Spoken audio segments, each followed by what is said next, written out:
नमस्कार, आप देख रहे हैं 4 PM। मैं सिमरन। देश में इस समय इंडिया और भारत को लेकर के बहस छिड़ी हुई है। भाजपा जहां इंडिया शब्द की जगह भारत शब्द के प्रयोग पर जोर दे रही है, तो वहीं पूरा विपक्ष इसे देश के संविधान पर ही हमला बता रहा है।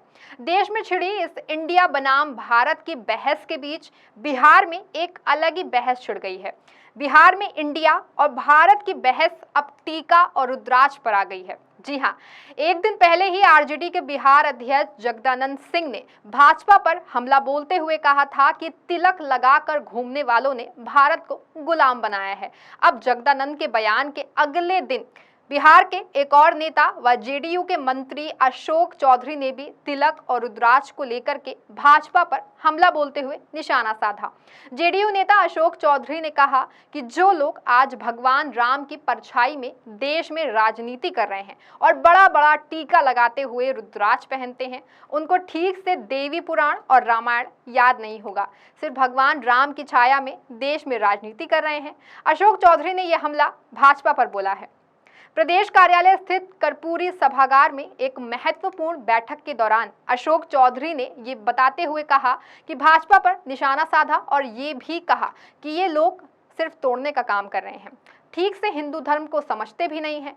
धर्म पर विश्वास करना और राजनीति करना दोनों अलग चीजें हैं। उन्होंने कहा कि हम धर्म पर विश्वास कर सकते हैं, लेकिन हम देश की जनता के प्रति कितने जवाबदेह हैं उसका भी आकलन देश और प्रदेश की जनता करेगी। वहीं भाजपा सरकार को बेरोजगारी और महंगाई जैसे मुद्दों पर घेरते हुए जेडीयू नेता अशोक चौधरी ने कहा कि भाजपा ने महंगाई, बेरोजगारी जैसे मुद्दों पर सत्ता हासिल की थी, लेकिन 9 साल से इस पर कुछ भी नहीं बोला। भगवान राम मंदिर के निर्माण और कैसे देश में हिंदुत्व ताकत मजबूत हो, भाजपा सिर्फ इस बात पर ही करती रहती है। चौधरी ने कहा कि सिर्फ धर्म पर राजनीति नहीं होना चाहिए। धर्म हर व्यक्ति का अपना अधिकार है। बहुत लोग हिंदू से मुसलमान हो जाते हैं और बहुत मुसलमान से हिंदू, ये उनका विशेष अधिकार है। भारत धर्मनिरपेक्ष देश है, यहाँ सबको बराबर का सम्मान है।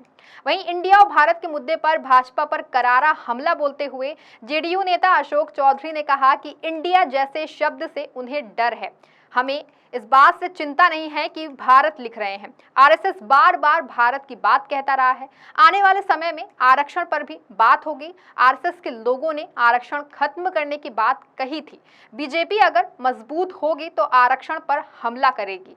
हम आरक्षण के पक्षधर के लोगों के बीच जाएंगे। हम ऐसा माहौल तैयार करेंगे कि दूसरे प्रदेश के लोग भी आरक्षण को लेकर के सजग होंगे और एक मंच पर आएंगे। बता दें कि अशोक चौधरी ने पहले बिहार आरजेडी प्रमुख जगदानंद से भी भाजपा पर हमला बोलते हुए देश को गुलाम बनाने के लिए भाजपा को जिम्मेदार बताया था। एक कार्यक्रम के दौरान बोलते हुए आरजेडी प्रदेश अध्यक्ष ने कहा था कि जगदानंद ने कहा था कि टीका लगाकर घूमने वालों ने ही देश को गुलाम बनाया है। जगदानंद सिंह ने कहा था कि भारत को गुलाम किसने बनाया जानते हैं आप लोग? उन्होंने कहा कि संघ ने गरीबों को कुचला, संघ ने जादू टोना करना सिखाया, टीका लगाकर घूमने वालों ने भारत को गुलाम बनाया। बीजेपी के जय श्री राम के मुद्दे पर भी बिहार आरजेडी अध्यक्ष जगदानंद सिंह ने हमला बोला और कार्यक्रम में उपस्थित महिलाओं से कहा कि महिलाएं, आप जानती हो हमारे ग्रंथों में महिला का नाम पहले आता है। राम के पहले सीता है, विष्णु के पहले लक्ष्मी, ब्रह्मा के पहले सरस्वती और शिव के पहले शक्ति के प्रतीक मां पार्वती का नाम आता है। लेकिन बीजेपी के दंगई लोग जय श्री राम कहकर भगवान के नाम पर राजनीति कर रहे हैं। जगदानंद के इस हमले पर भाजपा की तरफ से भी पलटवार किया गया है। जी हां, आरजेडी के प्रदेश अध्यक्ष के बयान का जवाब देते हुए भाजपा प्रदेश प्रवक्ता अरविंद सिंह ने कहा कि जगदानंद सिंह जी भारत को गुलाम बनाया था। वैसे टीकाधारी लोग तो सत्ता के लिए, कुर्सी के लिए, पद के लिए, राज्य के लिए अपना सब कुछ जमीर से लेकर जागीर और यहां तक धर्म को बेच दिया।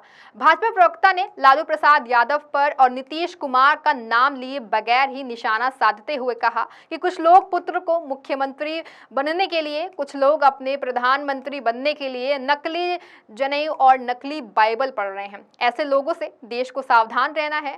पुत्र के लिए, सत्ता के लिए जो अपने धर्म का नहीं हो सका, वो देश और इस देश की जनता का और इस संविधान का क्या होगा?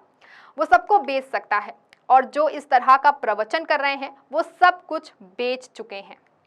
जाहिर है कि देश में इंडिया और भारत को लेकर के तब से बहस जारी है जब से दिल्ली में हो रही G20 बैठक के डिनर में शामिल होने के लिए राष्ट्रपति भवन की ओर से भेजे गए इनविटेशन कार्ड में प्रेसिडेंट ऑफ इंडिया की जगह प्रेसिडेंट ऑफ भारत लिखा गया है।